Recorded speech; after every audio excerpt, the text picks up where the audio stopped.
won't be a necropsy done on a blue whale that washed ashore in Cape Breton. The Department of Fisheries says the whale is in a remote location and can't be reached by vehicle. Officials say it would have to be towed about 80 kilometers. And they say given the poor weather forecast and the decomposed state of the whale, it's not feasible. But as Gary Mansfield reports, a CBU student says she hopes the data she collects will help find out what happened. It's so sad. Marie Elisa Palogato is in her fourth year of her community studies degree at CBU. She's writing her thesis on whales. I fell in love with whales when I was a young girl.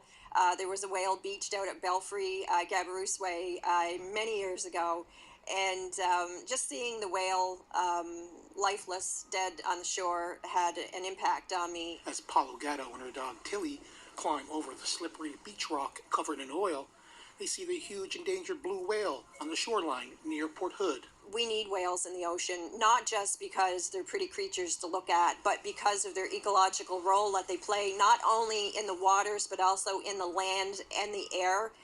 Species interconnect in terms of their ecological importance. She says finding out what happened to this animal is important. Not just even how they died, but how old they are. What their health was like, which gives us a good indication of what sea life is, where the circle of life takes us in the oceans as to what they're feeding on.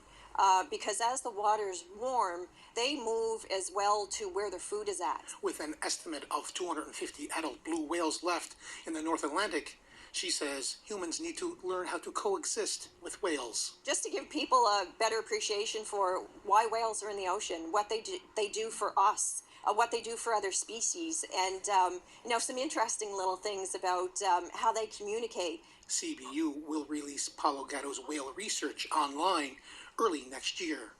Gary Mansfield, CBC News, Port Hood.